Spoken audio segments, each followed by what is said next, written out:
എടാ ജോബിയെ, എത്ര ഫാസ്റ്റായിട്ടാണ് ഓരോ ക്രിസ്മസുകളും കടന്നു പോണേ അല്ലേ? ഇപ്പോൾ ലോകം മൊത്തം ഫാസ്റ്റല്ലടാ.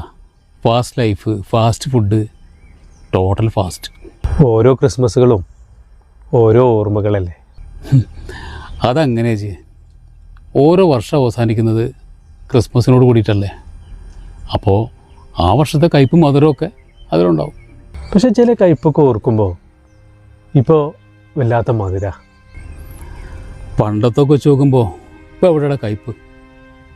കുട്ടിക്കാലത്തൊക്കെ കട്ട ദാരിദ്ര്യമായിരുന്നില്ലേ? പിന്നെ നാവിന് രുചിയിൽ എന്തെങ്കിലും കിട്ടണമെങ്കിൽ ക്രിസ്മസ് വരണം. അമ്മച്ചി ഉണ്ടാക്കണ ആ കള്ളപ്പവും ഇറച്ചിക്കറി, അതിൻ്റെ ടേസ്റ്റ് പിന്നെ എനിക്ക് വേറെ എവിടെ നിന്നും കിട്ടിയിട്ടില്ലടാ. മുറ്റത്ത് കളിക്കുമ്പോഴൊക്കെ ആ ഇറച്ചിക്കറിയുടെ മണം മൂക്കിലൊന്നിങ്ങനെ അടിക്കും. മണം മാത്രമേ ഉണ്ടാവുള്ളൂ, ചട്ടിയിൽ കുറച്ചേ കാണത്തുള്ളൂ. അല്ല, അപ്പച്ചൻ്റെ കയ്യിൽ അതിനൊക്കെ അത്രേ കാശും കാണത്തുള്ളൂ. മിക്ക വീടുകളിലും അതുതന്നെയായിരിക്കും അവസ്ഥ. ദാരിദ്ര്യം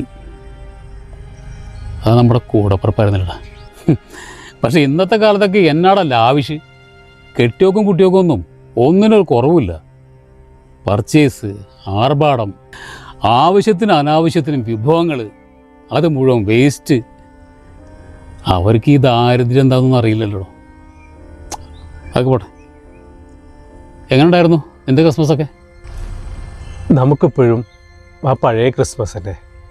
നീ നേരത്തെ പറഞ്ഞില്ലേ ആ ദാരിദ്ര്യത്തിൻ്റെ ക്രിസ്മസ്, അതിനൊന്നും ഒരു മാറ്റമില്ലടോ. അല്ലടാ, അപ്പം ക്രിസ്മസ് ആഘോഷിച്ചില്ലേ?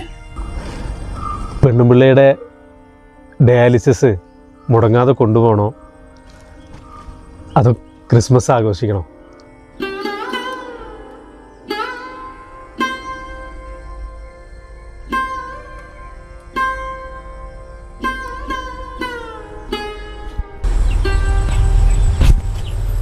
ഈ ന്യൂ ഇയർ മുതൽ നിൻ്റെ പെണ്ണുമ്പിള്ള രോഗം മുഴുവനും മാറി തിരിച്ചു വരുന്നത് വരെ നമ്മൾ ഡയാലിസിസ് നടത്തിയിരിക്കും.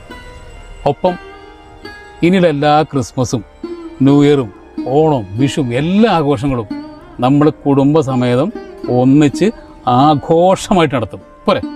ഒരു കൂട്ടുകാരനെന്ന നിനക്ക് നീ ഞങ്ങൾക്ക് വേണ്ടി ഒരുപാട് ഉപകാരങ്ങൾ ചെയ്തിട്ടുണ്ട്. ഇനി ഇത് ഞാൻ വേണ്ടാന്ന് പറഞ്ഞു കഴിഞ്ഞാൽ വേണ്ടെന്ന് പറഞ്ഞാൽ കൊല്ലും ഞാൻ.